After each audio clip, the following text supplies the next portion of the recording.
Here, the level water before 1 year, 2 meters, Wow. And now this is just totally dead? like a desert. The drying up of the Euphrates River, one of the world's greatest and oldest rivers, has taken the world by storm. It was there from the beginning, and its drying up speaks of strange mysteries of perhaps the end of the world. Prophecies are being fulfilled, and shocking things are emerging from the drying waters. Why is the river really drying up? What has been exposed from its ancient depths? Pay attention to everything we are about to show you in the video. Drought has reduced these famous marshes in some areas to puddles, and that's damaging the lives of the people. When staring at the Euphrates River, know that you are by no means staring at a modern-day river. Instead, you are staring at a river that has interesting stories to tell, and a river that has supported numerous ancient civilizations, even from the cradle. The river has seen mighty empires rise and fall, and this includes empires that you only read about in storybooks and ancient historical texts. But here is the sad part of this story. It would only be a matter of time before this great river becomes forgotten. Why do we say this? Well, that's because the river is drying up at a speed that astounds even scientists. For those who know the Euphrates River, it is quite difficult to believe that the river, which had flowed on the earth for thousands of years, is now meeting its end. The river was indeed nothing short of a mighty water force, running through and serving numerous nations, which included both old and new ones. Indeed, the river remains a major player in the development of human societies, with its ancient waters telling numerous stories which it has silently witnessed. Some of the civilizations which once blossomed with great support from this river include that of the Sumerians, one of the world's earliest known civilizations, settled in the southern region of Mesopotamia, between the Tigris and Euphrates rivers. This nation developed advanced systems of irrigation and agriculture, which were essential for their prosperity, and had forever planted their name in history.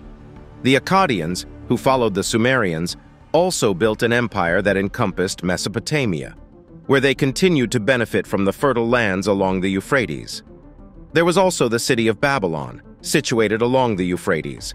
Fed by the Euphrates River, Babylon was a major center of the ancient world under the rule of Hammurabi. The Euphrates River played a vital role in providing water for agriculture and supporting trade and commerce. It is from here that one of the 7 wonders of the ancient world, which is the Hanging Gardens of Babylon, comes from. The river also saw the rise of the Assyrian Empire, centered in the region between the Tigris and Euphrates rivers. The Assyrians used the Euphrates for transportation, trade, and agriculture, contributing to their imperial success. The Chaldeans, a Semitic people who lived in the region around Babylon, were also reliant on the Euphrates for agriculture and trade. Again, the Persian Empire, particularly during the reign of Cyrus the Great and his successors, utilized the Euphrates for water supply and transportation, contributing to the empire's prosperity. These ancient civilizations relied on the Euphrates River for their fertile lands, irrigation, transportation, and as a source of sustenance, which allowed them to flourish and make significant contributions to human history. Today, countries like Turkey, Syria, Iraq, and Saudi Arabia have inherited the Great River, but at a terrible time, the river is drying up, even as supply from its sources continues to decline as well. Now, the waters of the Euphrates River come from the mountains of the eastern Turkey highlands and are highly sustained when snow melts. This melting snow causes the Euphrates River to swell and leads to annual flooding, which the nations rely on. Being here for thousands of years, people have come to depend on the Euphrates River, which is now a strong part of the regions it flows through. The river has seen the rise and fall of many civilizations whose remnants can still be found today in their ruins and artifacts. Among them are many empires in Iraq, which was the major nation in the Euphrates basin from time immemorial. This nation had indeed made use of the waters of the Euphrates to create an impressive irrigation system to power its empires in the past, and has not stopped doing so now. But then, things have changed in recent times, and Iraq is at the least vantage point. Recently, Turkey has constructed several dams and reservoirs along the upper reaches of the Euphrates, primarily for irrigation, hydropower generation, and water storage. Notable projects include the Ataturk Dam, which created Lake Ataturk and has a substantial water storage capacity. These dams significantly reduce the downstream flow of the Euphrates, impacting Syria and Iraq. But Turkey is not alone in this, as Syria has also built dams, such as the Tabqa Dam on the Euphrates, which provides hydroelectric power and water storage for irrigation. The operation of these dams can further reduce the flow of the river downstream, especially during dry seasons. The collective impact of these dam projects, coupled with extended periods of drought, has contributed to the drying up of the Euphrates River in some regions, and it promises to extend to all. Here, however, Iraq suffers the most as a downside country. Indeed, the effect of the Euphrates River drying up is far-reaching, but you won't understand how big this is until you explore the Euphrates River's course, which is a really long one. Now, the Euphrates River is approximately 1,740 miles, 2,800 kilometers long, and flows through several countries in the Middle East. It originates in eastern Turkey, near the city of Erzurum. Its two main source rivers, the Murat and Karasu, join to form the Euphrates. From its source, the river flows south through eastern Turkey, passing through various towns and cities such as Elazig and Sanliurfa. It then crosses the border into Syria, where it continues its southward flow. In Syria, it's a significant water source and flows through cities like Raqqa. From Syria, the river then enters Iraq, where it meanders through major cities like Baghdad and Basra. It's a vital waterway in this region, supporting agriculture and transportation. Near the southern Iraqi city of Kurna, the Euphrates meets the Tigris River to form the Shat al-Arab, which eventually empties into the Persian Gulf, creating a vast delta region that's important for agriculture and ecosystems. Now, it is sad that a river this important is drying up, but wait until you find out what comes next. What does Prophecies say about the Euphrates River drying up? Many major religions in the world today are quite familiar with the river named Euphrates, and the reasons for this are quite serious. For Islam, Judaism, and Christianity, the Euphrates River is, in fact, one of the first 4 rivers created by God, which flowed from the Garden of Eden. In the Bible, you would find this in the book of Genesis 2. But it gets even more serious as numerous Christian and Jewish prophecies have been made about the river. In the Bible, numerous prophets have prophesied about the Euphrates River, and interestingly, most of them talk about the river drying up as it is happening today.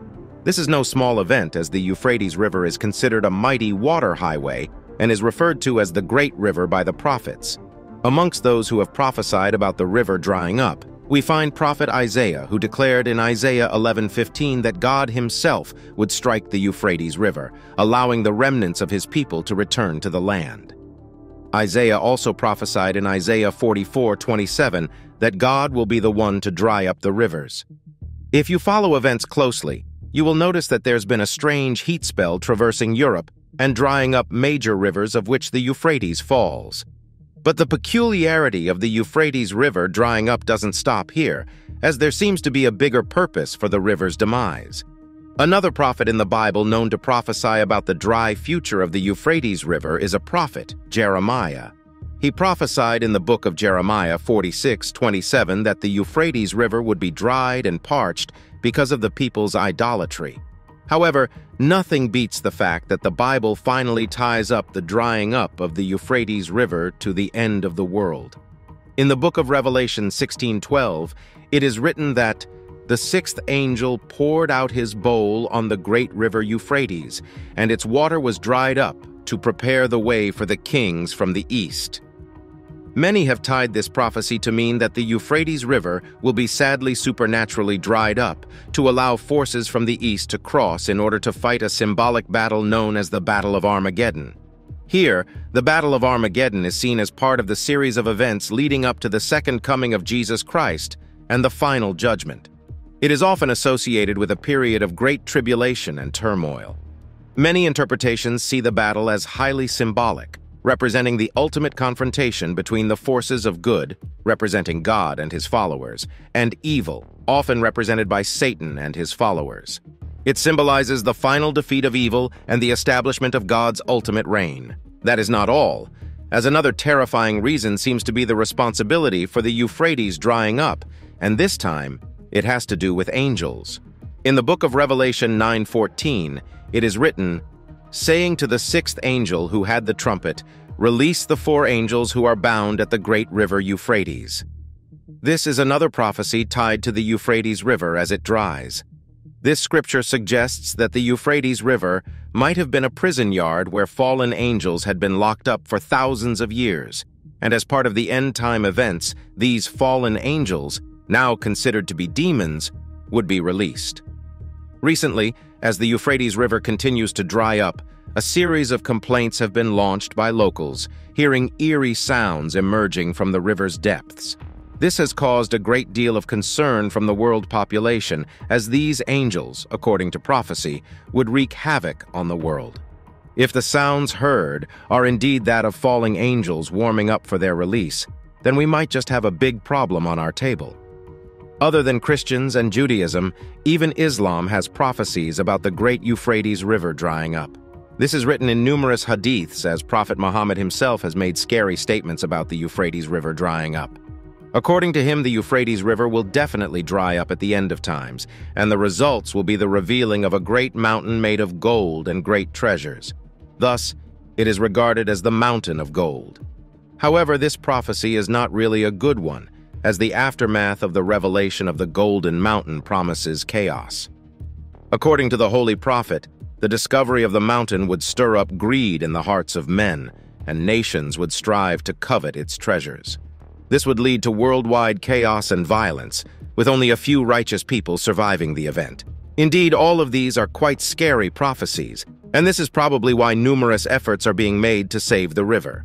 Indeed, the drying up of the Euphrates has affected the river's ecosystem and its natural flow, and has left a lot of people who depend on the river in devastation, leading to researchers and scientists haunting new ways to do things. These researchers continue to find many ways to improve the Euphrates water management practices and develop more helpful water irrigation systems.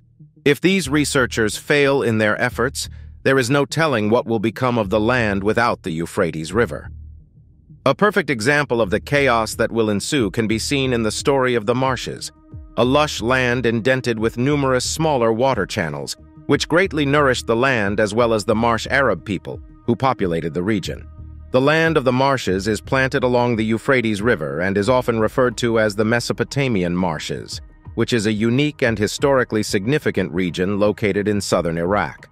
It is characterized by a vast wetland ecosystem formed by the confluence of the Tigris and Euphrates rivers. This area was known as the cradle of civilization, as it was home to some of the world's earliest cultures, including the Sumerians and Babylonians. Here, the land is distinguished by its intricate network of water channels, reed beds, and mudflats, creating a mosaic of habitats for a diverse range of plant and animal species.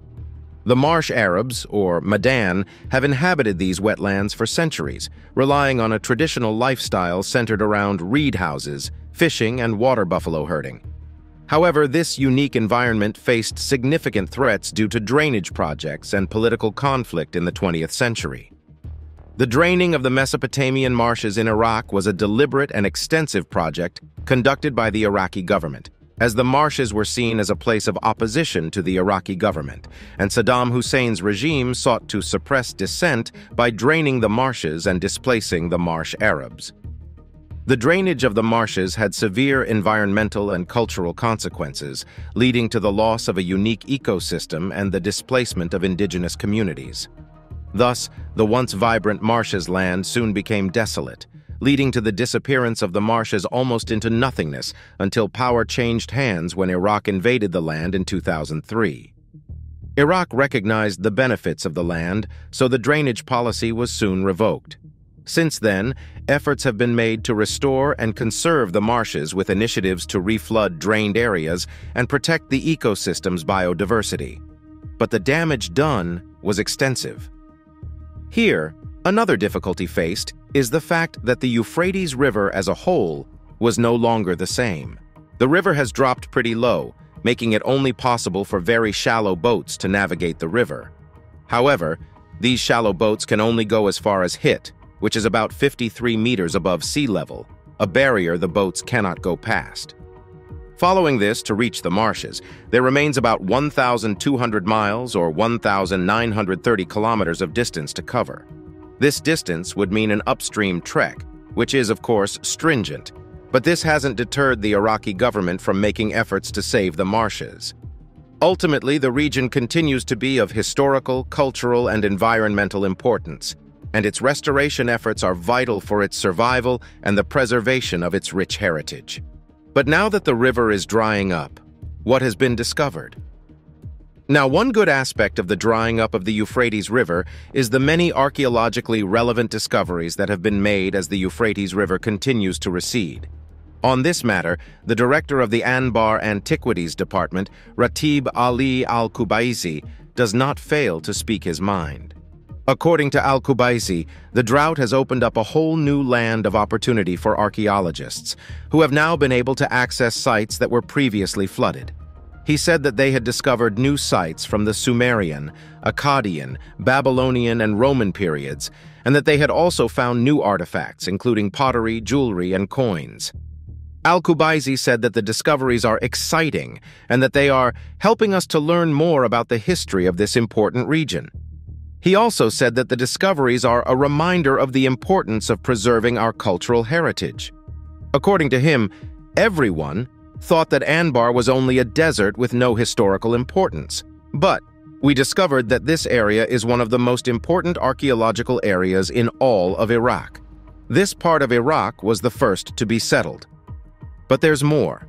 In 2022, a large archaeological burial site was discovered in the drying Euphrates River in eastern Syria.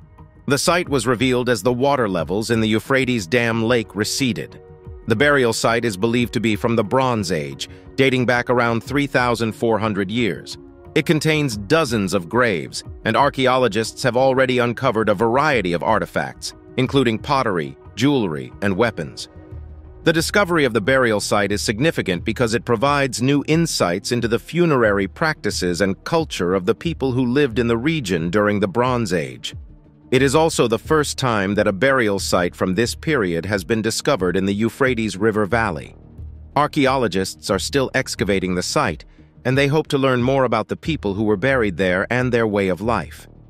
The discoveries from the site could help to shed new light on the history of the Bronze Age in Syria and the surrounding region. As good as this sounds, more interesting discoveries were about to be unraveled.